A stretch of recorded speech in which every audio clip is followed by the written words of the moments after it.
in educational leadership from California State University, Long Beach. She graduated with honors on December 13th, 2021. Kalia was appointed by the Carson City Council to serve as the city clerk.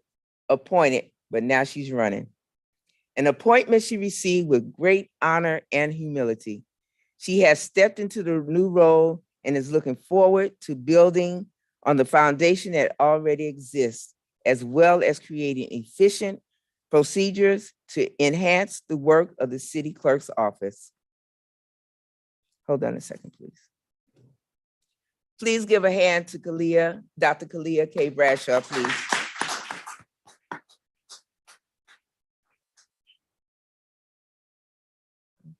All righty, so they're gonna talk a little bit about our democracy, in general, and possibly give you some things that's going on in Carson also.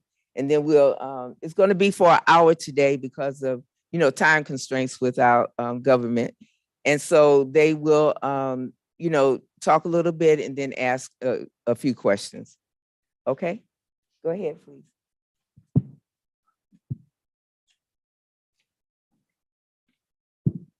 Thank you for the introduction. As she said, my name is Kalia Bradshaw. I am the appointed city clerk for City of Carson.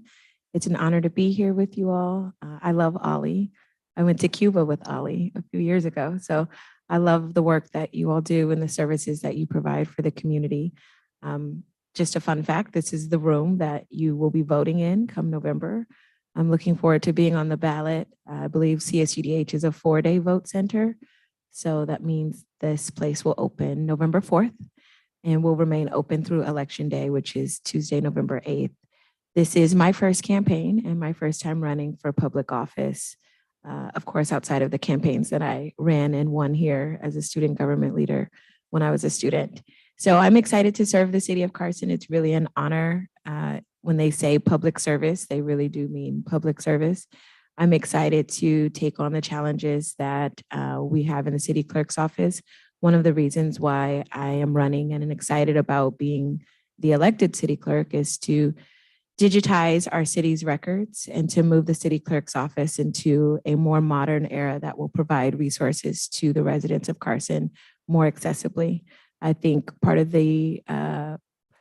transparency is access. And so I know a lot of times people talk about we need to be more transparent in local government. Some of the things are transparent, it's just difficult to find. So I want to create better access and easier access to the Carson residents, particularly our seniors who may have technological challenges.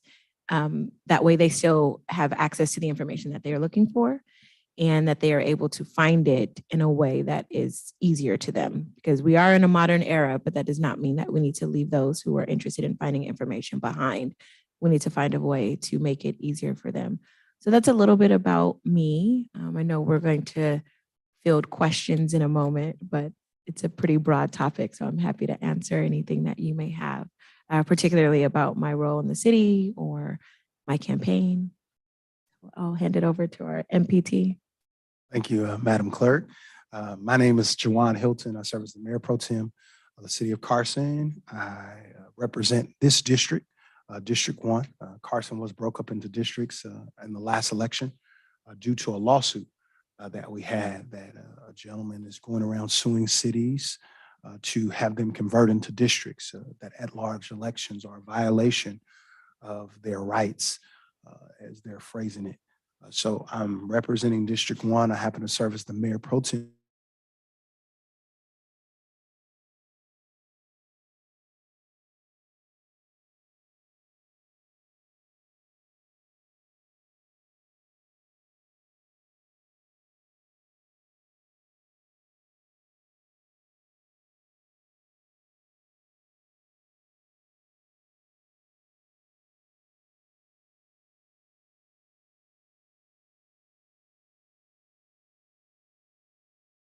You can't, as much as we want to talk to our president about this gas crisis that's going on right now, we can't get him on the phone. But you can get your local elected officials, your local legislators on the phone and speak to them and share your voice.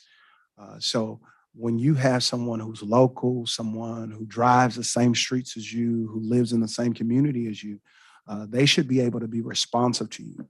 And that's the power of democracy. My contract is up every 4 years, and you get to approve whether or not I did well in my contract, or you guys renew my contract every 4 years. So I work for you.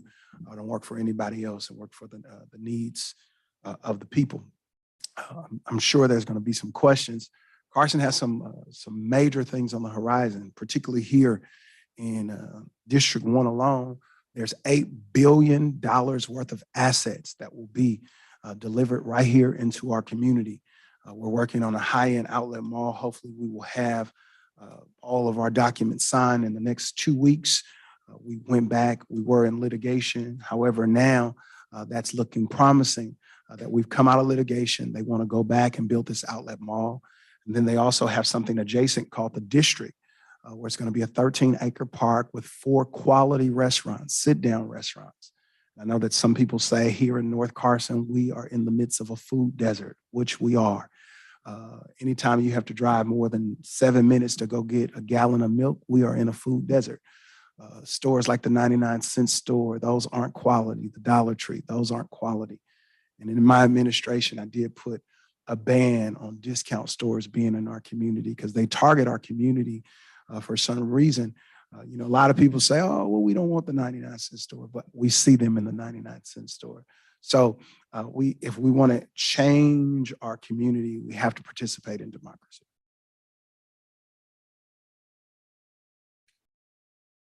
Yes, ma'am. The city clerk will be able to give you all that information. Tell me around where you live.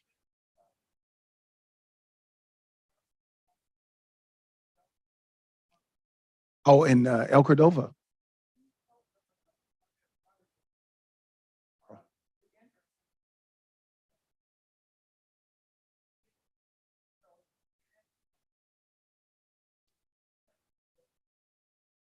Leapwood is the street right there by the bank. Drive it all the time and I try to remember it. You stay in Delamo, right? Yeah, You stay in the homes or the homes. the homes. So I believe that's the span of District 4, depending on what street you live on. Yeah, Yeah. depending on what street you live on, that's District 4. That's okay. Depending on what street you live on, I believe you stay in District 4. If you live in those from a certain point, I believe from one side of Termont or coming on from Gladwick on back is District 4. If you, just to follow up on that, I can give you my card. We have a website where you enter the address and it will tell you what district you're in. But to MPT's point, some districts literally share a block. So sometimes it comes down to the exact address or what side of the street you're on. You could be District 4 and your neighbor could be District 1 or something like that. So it cuts in and out. But we do have maps on our website, but we also have printed copies of the maps in our office, in the city clerk's office. So you're welcome to come in. I can put one in the mail to you, or you can call and I can enter your address and tell you exactly that. And that becomes important with voting. So there will be 2 particular districts on the ballot as well. So some people may think that they're voting and they're not. It really depends on where you live. Okay. I think everybody's going to vote in this election in Carson. Everybody's going to vote because our city treasurer and our city clerk is on the ballot. And then if you are in a district, you will have the opportunity to vote for your district representative. So you will know if you are in a district, it will say on your ballot. Mhm. And the ballots should be dropping sometimes between this weekend, and then Monday. So just be on the lookout for your ballot. Yes, ma'am. Is it on? Yes. Hi, I'm Birdie Martin, and we've been residents of the city of Carson for 45 years. I just have a suggestion because I don't think we're the only ones that struggle with what district we're in. So why don't we consider sending us a welcome to District 1 flyer from my council person so we will know what district we in and what council person represents us. I mean, because we do get flyers and things from you guys all the time, but something like that would really be helpful. I think that's great. One of the challenges is when we went over to districts, we fought it so long. And then what happened was in Santa Monica, they end up spending about $4 million to fight it. So we just kind of acquiesced, and we had to acquiesce really quickly. And we did send out information, but I do believe that information needs to be updated again, just because we didn't want anybody to choose the lines for us. We had the ability to choose the lines. We allow a judge who's never been to Carson choose what communities go together, then it will kind of be a little different. So I'll make sure, and the city clerk is taking notes of that, and then I'll make sure my staff is watching and they're taking notes as well. I know this young lady on this side had a question. Sorry about that, man. Got to get you 2 mics. I'm gonna start running with my mic in a second.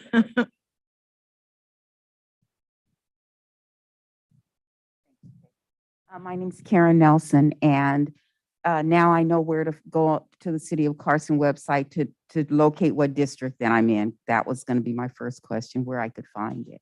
So it is on the City of Carson website. It is. I will let you know, I'm working with our IT team at the city to make the website what I like to call look a little bit more like Nordstrom, where it's easy and it has a search function where you can find it better. So I will give you my card, which I brought with me, and I'm happy to walk you through the current pages as they're set up now so that you can find it more easily. Okay, that's great. So my next question is, I'm not sure whose district I'm in. So you're representing District 1. And in the case that I'm not in your district, I guess my question is, my concerns that I have in the city itself, would you be able to address those concerns, or should I really be reaching out to the district person who I represents me? My direct district is District 1. However, I help everybody. It's not that, however, I'm willing to help everyone. For the So, city? For the city. If Okay, there's great. anything that I could do, and I'll have my business card here, and I'll give you my cell phone number. So take it, write it down, 310-740-9363. That's my direct cell phone number. Sometimes people, they can't get with their representative, and they may send me a text. I'll get on it immediately. When I was elected at large at first, and then this district stuff is new. So there's people in District 3 who I run into all the time. Like, I wish you was my councilman. There's people who I run into all over the city. And then I'm probably the most active council member on social media. So I get tagged for potholes way across the, they tag me and I respond because I know that sometimes, as we talked about, it's frustrating not to be able to have access. And I want people to have access. Okay, great. The one comment that I wanted to make, I've been a Carson resident for years, a grocery store. And my recommendation is we don't need any more chicken places or fast food chicken restaurants. I mean, it's great that they're here, but Carson, at least in this area, is really in need of a quality grocery market that has fresh, organic options. So I just like to know where the city is on that. So there is supposed to have been a lease signed at the Carson Mall with Sprouts, where Forever 21 used to be located, or 21 Red used to be located. There's supposed to be in negotiation with a lease with Sprouts.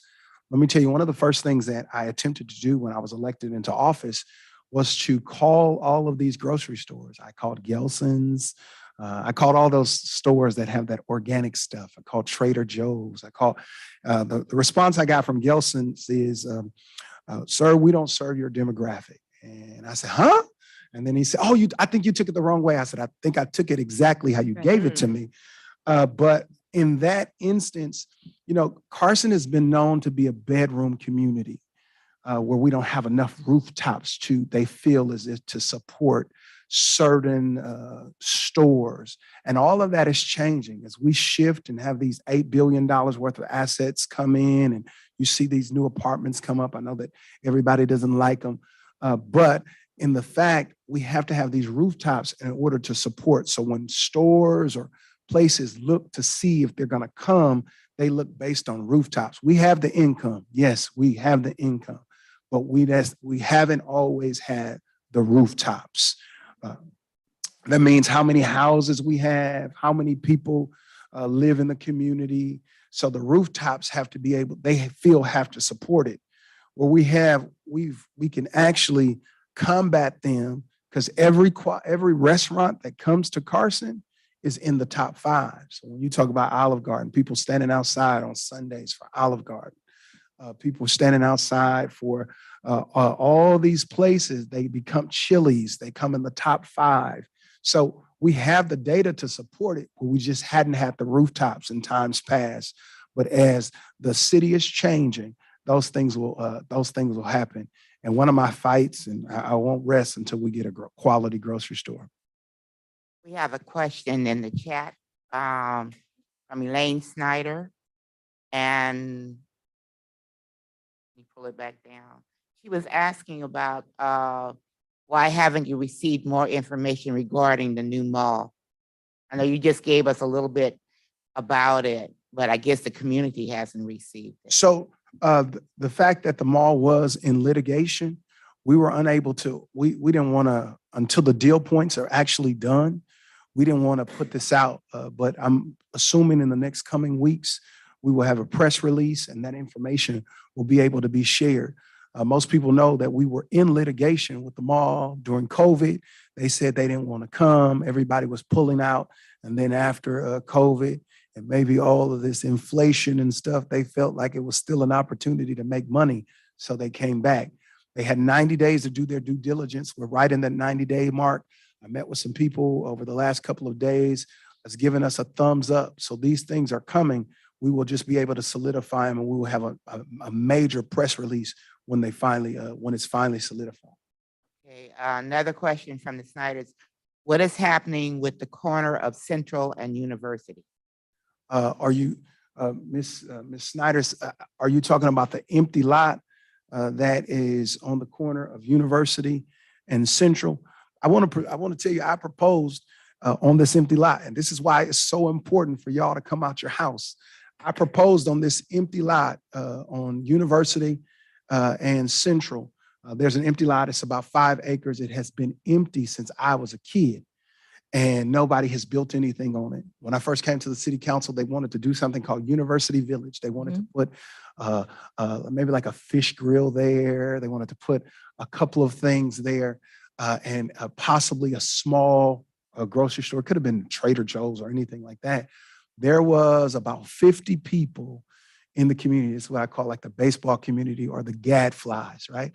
Who said they didn't want their community to change, that they put some undue restrictions on the tenants who wanted to come, saying that they wanted to close at 8 o'clock at night. They didn't want traffic coming that way because they wanted to put a drive-through. They wanted to have eatery places there. And some of those people who stayed in that area, they came out and they said, oh, we don't want that. That's the bedroom community mentality. And because for so long, they wanted a bedroom community, when people wanted to come here and they felt like they weren't welcome here, or the city council placated to that baseball group or that inside group, because they thought that those 50 people were representing the whole 98,000 people that we're serving, we lost a lot of projects there. We have a question here. Hi, I'm a resident of Carson, Deborah Strahan, and don't take away my 99-cent store and Dollar Tree, okay? Yes, ma'am. Yes, ma'am. So you don't have to be wealthy to eat healthy. They do have, fresh food at 99. But anyway, well, there are several questions. One, what exactly is Mayor Pro Tem? I've always wanted to know what that meant. It's just a ceremonial title of that when the mayor's away, I'm like the second in command. I'm the second, or I'm able to sign documents. It's no pay increase. It's none of that. It's just a ceremonial title that if something would happen to the mayor, I would step into the role of the mayor if the council so saw fit. Okay, and also, what was the lawsuit you were saying why we got cut into districts? It was the California Voters' Right Act. the lawsuit. I was trying to pull it up. It's they said that at large elections require more money for people, and minorities are prohibited in getting elected. That's really not the case in Carson, but the studies that they shown, it had voting, certain populations voted more where other people couldn't get elected. So it's based on the California Voters' Right Act. I forgot the name of the organization that brought the lawsuit against, it was a Latino organization that brought the lawsuit against the city of Carson. And in order for us, if you do it, cities all over Los Angeles County, all over California have been converting to districts because of this. We could have chose to fight it, but we didn't want to not be good stewards over the city's money. So we had to go ahead and fold into districts. And just one last thing was about, talking about restaurants. There's so many restaurants, little small restaurants here in Carson that we really don't even know about. I mean, we have, Vietnamese and Filipino and Hawaiian. And I always wish we could have like a taste of Taste of Carson, where we could find out about all these other little restaurants, to support our own restaurants that are right here that I really don't even know about. And I've been here for years and I hear, want to pop up. Yeah, I think Taste of Carson is great. We did attempt to do that. I think, but COVID kind of set us back. Those were the things for far too long. This is just me, don't shoot me. But far too long, the city of Carson has been operating in the Stone Age, is what I like to call it, that we needed to move to, modern technology, update this. There are some things that are going on in different cities that Carson has not seen or have not done. And I think that it's time for us to move and progress forward. There's so many things we need to have access to. I mean, you have the access to the world in the palm of your hand. It shouldn't be that hard to find stuff in the city. So I've been advocating for transparency, advocating for us to move out of the Stone Age into the digital age. There should be no way we shouldn't be able to get a form offline opposed to having to come pick it up. Those things. We're moving Carson forward now.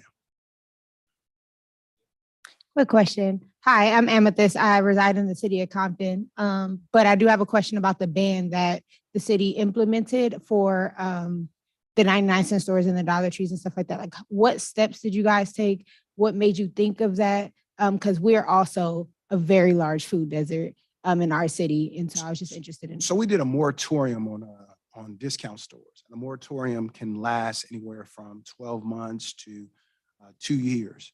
And in that moratorium, we kind of set parameters. So we can't, quote unquote, like outline what we, it's kind of like it's a takings. We can get sued. However, when we looked at and assessed all of the discount stores that were coming to our community, what we did, we had to put some things in place into our planning and our zoning that will make it hard for a discount store to come.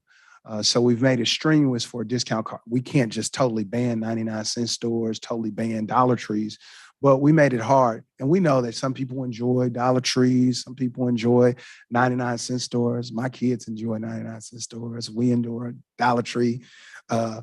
So those are the things. But we just don't want to be inundated. We don't want a mass amount of discount stores. And it's only in communities. You don't go to Palos Verdes and see this stuff. You don't go to Beverly Hills and see this stuff. So they put them in our communities. And I think that identifies this. That's an environmental justice issue as far as I'm concerned, because food deserts, they put all these fast food places in our community, and we don't have those healthy options. So I would love to, I'll give you my information. I know your mayor, I know your council people, and we would love to talk and partner and figure out how we can make our cities better. We have one here and then 30. Hello, hi, my name is Norma Bates. My question is concerning, I live on a cul-de-sac, and I have to go around a corner to get to my house. And there's a curve, and people park on that curve so far away, 2 feet away. And it's very hard to come around that curve. And people drive very fast coming around that curve also. So how can I stop having people park on that curve? Can I get it where it can be painted red, no parking? Well, Ms. Bates, we would have to assess where you are. I'll get your address before we leave. What I did last week, because I cover some portions of Stevenson Village, I cover some portions of Delamo, I cover some portions of Centerview, Galaxy West, all of those areas. What I did last week was I got in the car. Well, no, it was this week. I got in the car with a code enforcement officer, and I drove around the city and I identified what challenges they have in these communities where people have cars that have been stored up for 20 years. You're not moving them. So we need to get out here and force them to move them. We want our house values. These are some of our investments. My house is my investment. You know, I'm looking to one day possibly retire, get out of here. My house is my investment. And as we bring communities down and things that may be unsafe, we need to know about that. So if you give me your address, I'll be able to highlight that and I'll send somebody out to assess if that's a hazard or not. And if it is, we wouldn't mind painting the curb red. And then one more question. On trash day, the people next door, there's a little island, well, I'm calling it an island, between the 2 parking spots, you know, the driveways, actually. Their driveway is on this side, mine's here. And there's a little area right here. It's actually no parking, not big enough for parking, but they put their cans there, which makes it very hard for me to get out of my driveway because actually they're putting their cans on part on my side. You know, if you look at the division there, the wall, it's not a wall, but you know, the brickway, it's actually part on mine. And I don't want to be a bad neighbor by saying, please keep yours on your side. I'm moving. What happens is they used to put the cans on this other side, which was fine. So I'll tell you what, Ms. But the Bates. neighbor across the street parks their car there right up against theirs, so they can't put their cans there. I tell you what, Ms. Bates, you give me your address, I'll be your bad neighbor. I'll tell them. I'll make sure that code enforcement, and that was one of the reasons why I went out to drive through Stevenson Village, because people said they didn't want to complain, they didn't want to be the target of the neighbor. So I said, well, they can get mad at me as the council person because one of my jobs is to make sure that our area is clean and together. So just make sure you give me your address before we leave. I'm straight back right here. Yes, ma'am. Hi, my name is Marion Martin. I'm also a resident, been here a long time. My concern, I have two major concerns. One of the concerns is our infrastructure. I see very little activity going on our infrastructure as far as improving it. I go to other cities like you do, and I see when they repave the street, they repave the street. We get patches. And so I'm talking about not only streets, sidewalks, and our whole infrastructure. I think we need to take a look. Something needs to happen along those lines. The other thing that I'm concerned about is, in fact, it's in your district. It's this facility right here. They have a lot of activities that go on for youth, kids, and we don't get the information in our area, and we live right across the street here. We don't get it for our kids or our grandkids. We find out about it. I'm talking about like the soccer activity.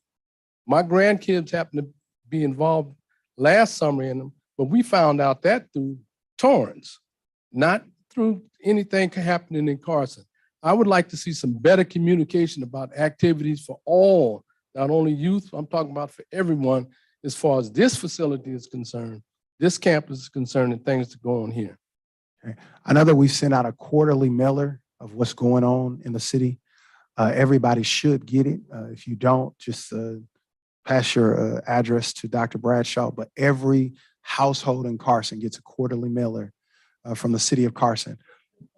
It doesn't talk about Dominguez. Now, for the first time, how long has Dominguez been in our community? 60 years, since 1960. For the first time since 1960, Carson has finally created a counting gown with Cal State Dominguez. So this is, you will see now as you ride through the city, you're seeing Cal State Dominguez signs on the poles now. This is for the first time in 60 years has the city embraced a relationship with Cal State Dominguez. So you will be seeing that more. Previously, in previous administrations, we haven't had that relationship. Right. Dr. Parham, who's the president, has been very intentional about setting up a relationship with the city.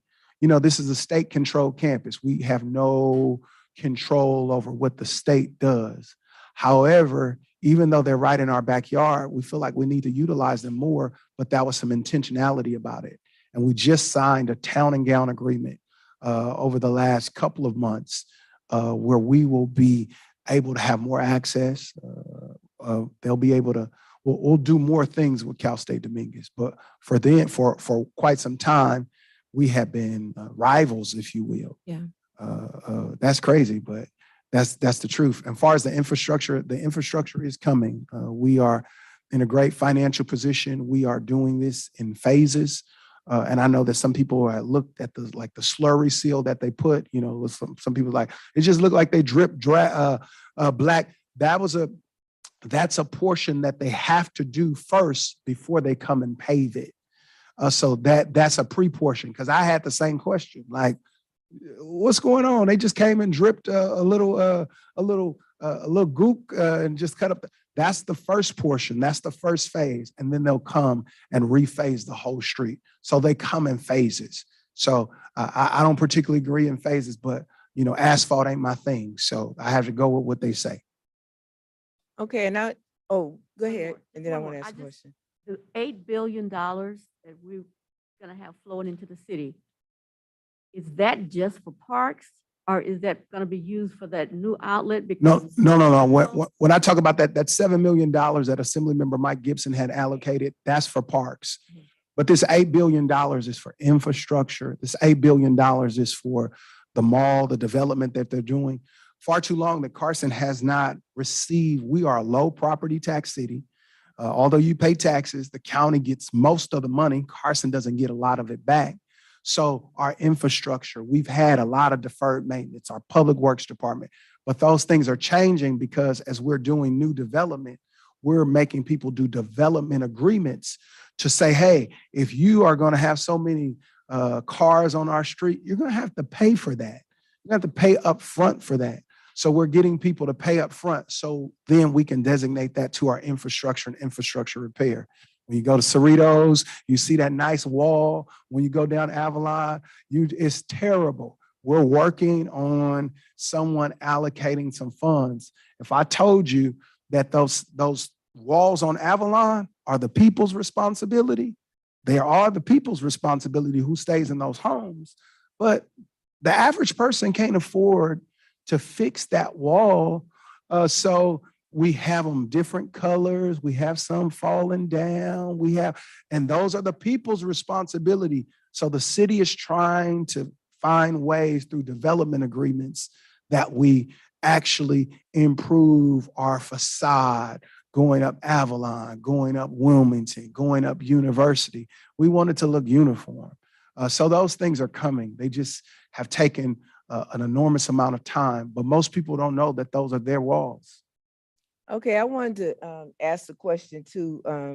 First of all, to Kalia, as a city clerk, I know you will be involved in the voting process in Carson.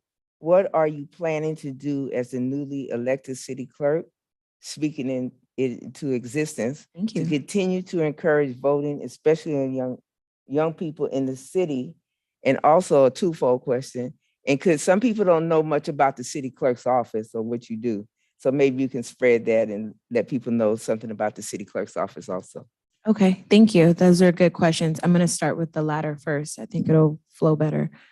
The city clerk's office has a large responsibility. Almost every single thing that happens in the city, as far as city business, except for cash money, comes across the city clerk's office. So one of my responsibilities is I administer the oath to every new employee and to every commissioner. I don't know if there's any commissioners in here that serve on a city commission, but you come into the office and I administer the oath. Like literally raise your right hand and repeat after me.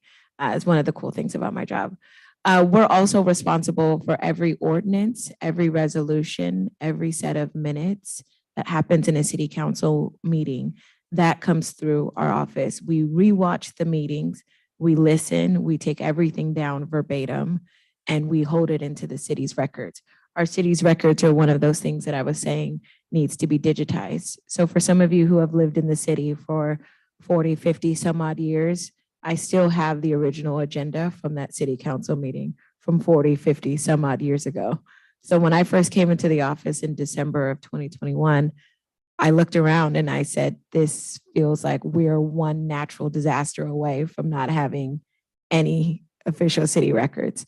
Paper withers, it tatters. It also comes with paper fleas. So yeah, exactly. I did not want that in the office, but also I want to take better care of the city's history, the city's records. These are important information. I feel really honored to know Gil Smith. And I think it's pretty cool that I have papers in my office with his signature on it, but I also think those should be scanned and restored so that one day we have an opportunity to better show the city's records and history. We are also responsible and administer and facilitate anything that comes through pertaining to the California Public Records Act. So I may regret saying this, but you all have every right to public information for the city of Carson, and that comes through my office, and they come through by the dozens. So you would be surprised what is considered public information. So through the California Public Records Act, you are able to submit a form. Right now, that form is on paper. I'm working on making that digitized. And you can request a myriad of things under the California Public Records Act. That comes to my office. We facilitate that request and we try to get it back to you as soon as we can. Again, we're digging through boxes of paper, so that can take a little bit of a while, but we do have restrictions and guidelines set in place by that Public Records Act, and we facilitate that as well. We're also responsible for the Carson Municipal Code. So some of the things that MPT was referring to as far as code enforcement, we're the keeper of that municipal code. We're also the keeper of the Carson Charter. So some things that maybe some residents think that we can change, sort of like, let's just change this. Well, if it's in the city charter, that has to go to a vote, it has to go on a ballot. And my office is the keeper of that charter. It counts as a official city record. So we have that information as well. Anything that's pertaining to the legislative body at our local level, we maintain and we keep that record as well. So anything that determines or is determined to be an official record, an official copy, any city bond, all of the maps, all of the redistricting, almost everything except for money is in the city clerk's office. So it's a grave responsibility. I have an amazing team, a great staff. I was able to inherit someone who I call my personal encyclopedia. She's worked in the city clerk's office for 30 years. So she is my very own little Bible. She knows everything. And to be able to not only supervise her, but work alongside her, I've learned a great deal in 9 months worth of time. But with that, in terms of voter engagement, the city clerk is also the official elections official for the city. So although I am a candidate in this election, I am also the elections official for the city, for all of the other candidates and races that are happening, including Measure R, that will be on the ballot as well. So that is my responsibility. I think voter engagement is very important, but before we engage, we need to inform. So I'm very big on voter information. I sent probably a 3-page email to our IT manager of all of the things that I need changed on our website that reflects that this is actually the net in here, that actually reflects that this is an election time, that we are in a campaign season, not necessarily personal campaigning, but campaigning to the residents, the information that's coming. Sometimes something as simple as how do you turn in your mail-in ballot? People don't know. And there are videos out there on YouTube that have it, quick little minute, 90-second videos on how to mail in your mail-in ballot. I said, let's put that video on the top. Let's have our residents be able to come to the website and see that they can just watch this quick video. Some people don't know that someone can bring in their mail-in ballot for them. There's a place where you can sign it over to someone and they can drop it off on your behalf. Every vote center in Carson is also a drop-off for a mail-in ballot. So some people don't know that as well. I know a lot of people, we get calls, I don't trust the mail. I said, well, walk it in. We have a list of all of the vote centers that are going to be in Carson. Some are 4-day centers and some are 11-day centers, all of which will be a drop-off place for your ballot. CSUDH is one of them right here in District 1 and has been a vote center for many, many years. So I think one of the things that I look forward to doing after I'm elected is to create more access and information around voting, voter engagement. A lot of times people won't vote unless there's a president on the ballot. But like MPT said earlier, all politics are local. So being informed and being aware of the information that's going to be on the ballot in advance is a really, really helpful tool to keep you connected to the community that you live in. This is your city. So we're your leaders. We work for you. We're public servants for you as residents. And I know we all take that really seriously. So voter engagement is really important. One thing that I do since I worked here for over 10 years, any student who lives in the dorms is eligible to change their voter registration to be a Carson resident. They're here more than they are home. So by law, that justifies them to be able to be a Carson resident. So when they move into the dorms, we automatically give them a voter registration card so that they can change their address to 1100 East Victoria Street and become a Carson resident and vote here locally. I think that some of the things that we talk about in the town and gown agreement, which I was really happy to be a part of that before I left CSUDH, is we have residents here on this campus who need services here in the city. And so having them be more informed as an informed voter for Carson, more access to information is something that's really important to me as well. Thank you, Yeah, Kalia. And I want to say one more thing, because we want to be respectful of our presenters' time and other commitments that they have. We will be ending shortly, but this Okay, gentleman there had a is- question, and also We I have would one like to on the say board. it would be nice. One of the online said it would be nice if council members have more town hall type meetings like this. And it really helps us to have a better understanding of what is going on in our city.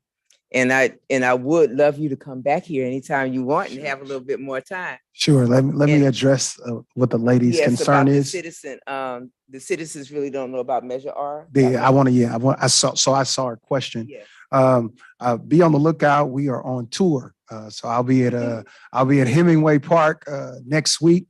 If you follow the city's website, if you live in a particular area, they're doing walkmen to actually hit your doors with their flyer. So make sure you check your flyers. I ride through the neighborhood. Sometimes those flyers are still on people's doors.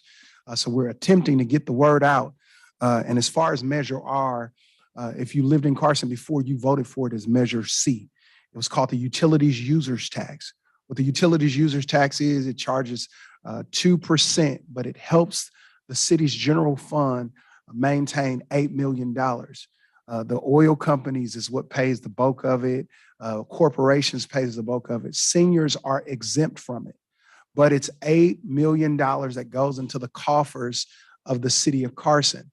Now, it's not up until 2023, but what we're attempting to do this time is remove the sunset clause. It's no new taxes or anything like that, but it sunsets every 7 years. So every 7 years, Carson has to scramble, get on the ballot in order to keep this $8 million into our general fund. Because if we don't have that, we won't be able to pay for police. We won't be able to pay for infrastructure. We won't be able to have our children be able to participate in our parks and recreation.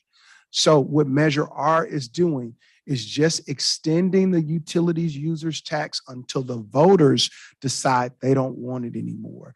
So it's not a new tax. It's formerly Measure C. We tried to get it Measure C again, but the county didn't allow us to use that letter because the county is having a measure called Measure C.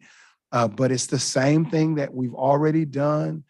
The utilities users tax is in effect, and the bulk of the money comes from the oil corporations. It's a tax that they have to pay. And what we're trying to do is get the people to vote on this utilities users tax to help us. It helps with infrastructure. It helps with public safety. It helps with our parks and recreation. Also helps with our employees. Yes, sir. So what you just said, that's everybody in LA County votes for that, or is that? No, Carson has Measure R. So it's just going to be for the Carson residents. A couple years ago, we called it Measure C. It was the Utilities Users Tax. We're not adding any tax. It's a tax, it's like a 2% tax on utilities. So like these big buildings here, they pay the bulk of the tax. When you go to places like Torrance utilities users tax is like 15%.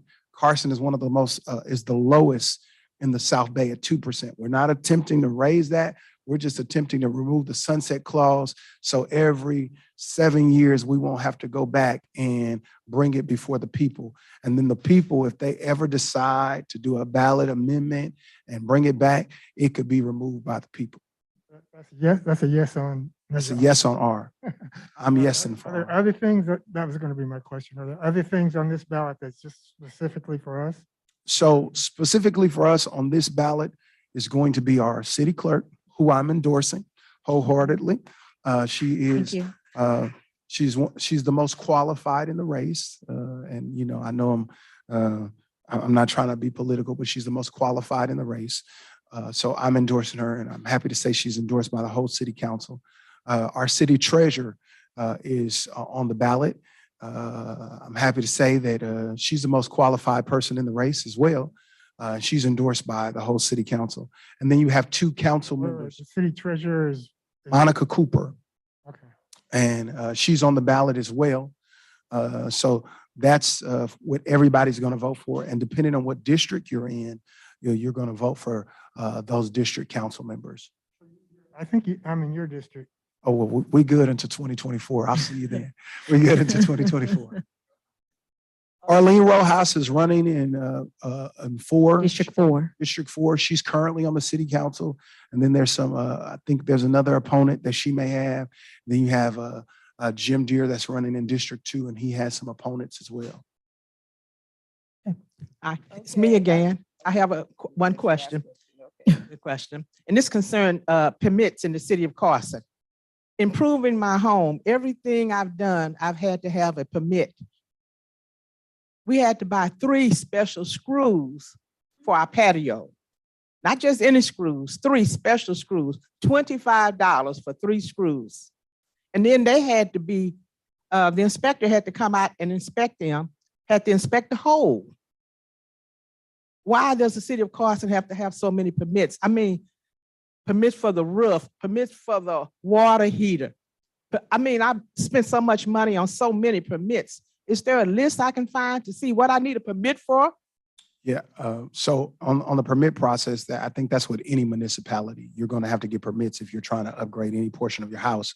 One of the reasons why you have to get permits, even when it comes to your insurance, say something happens with your house, your insurances want to know, was it permitted in order to pay on your claim? So those things are to help you. Carson is trying to move over where we have our own building and safety. Right now, Carson's building and safety is contracted out to the county. So the county has some strenuous rules. I understand those screws, those things. I just did a rehab on my house, a rebuild on my house, and it was a lengthy permit process. But at the end of the day, I'm grateful for the permit process, because then it makes the contractor liable. It makes all of the people liable if things are in place. You can go back and point to those things. So even your insurance would want you to have those permits in place. And then even if you sell your house, or people want to know if an area in your house is permitted. We see a lot of stuff of people who building stuff and it's not permitted, then that won't be able to be included in the square feet of your house. You did all these major improvements and they won't be able to be included in the square feet. And we know the square feet equals more money. So based on the square feet. So I know it's frustrating, but permits are necessary to make sure that something is safe and that something is permitted. Okay, and what I would like to do is thank everyone that came out, everyone that's online. I'm on my knees thanking both of you. Oh, no, thank you. Mr. Hilton and Dr. Bradshaw for coming out to speak to our Ollie group and the community today. If there's any more closing remarks that you would like to make, feel free. Sure. Thank you. It's an honor to be here. I really do appreciate it. I love these types of things, small fireside chats, if you will. I will come back after November when my schedule is a little bit better. I am having coffee with the clerk on October 15th, just 1 hour before I go out and do my door knocking. So I hope that when I come and knock on your door, I can count on your support. It is October 15th at 9 a.m. at a local dance studio on Carson Street, which I think, if my memory serves me right, is still technically District 1. The mighty D1. Mighty Everything happens D1. in D1. Everything happens in D1. I'm a proud resident of Carson, but I do live in the mighty D1. My mom, AKA my momager, has a flyer for coffee with the clerk. That's my mom, Brenda, everybody. So, yes. Also, an ex-Ollie member that's going to be joining. She will be, today. yes, she will be returning to Ollie. Yeah, so I'm doing coffee with the clerk on the 15th. Also tomorrow, if you are available, there is a candidate forum here on campus from 11 a.m. to 1 p.m. in Claudia Hampton Hall, which is the big white building still sort of adjacent to this parking lot. So I will be here talking more about my campaign and my plans for the city clerk's office in Carson. So I would encourage you to come out to that as well. And remember, your vote centers will begin opening on October 29th for 11-day centers, and election day is Tuesday, November 8th. So I really do appreciate the honor to speak in front of you today. If you have any questions, you can find out more about me at drbradshaw2022.com. And then I also have my business cards here as well. Thank you. Thank you. It's always my honor to sit down and talk to our residents. I'm approachable, I'm accessible, and I mean that. I try not to play politics. I try to do always what's right for the city. And sometimes you may not agree with everything that I do as your councilman, but there's something behind that. I've done my research. I've done all the due diligence. So if there's ever any questions you may have, please direct them to me. People will try to paint a narrative of people that is seemingly untrue. I had that painted of me in the last election. However, I'm here to serve the people. I grew up in this area all of my life. Like I said, went to every local public school. I'm raising my 3 daughters here.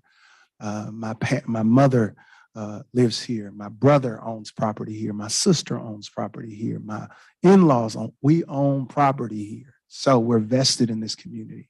I'm not a fly-by-night. I'm here to serve the people. I was about to say God's people. I'm politicking today, but I'm here to serve everybody. So if there's any way that I can help you, even though I may not be your direct councilman, please, I'm looking forward to serving you. Again, my telephone number is 310-740-963. You can follow me on any social media outlet. You can send me a message. I will respond. And I have cards here. My next meeting is about 30 minutes away. So if you have questions, I'll hang back a little bit, and I got a few minutes to spare. So my next meeting is at about a 30-minute drive. So if I leave promptly at 12:30, but if you have questions, I'm willing to talk to you, anything like that. Thank you again for joining us. Thank you for this wonderful opportunity to just meet with our constituents, our neighbors, and the people that we're fighting for. I'm Jawan Hilton, and I approve this message.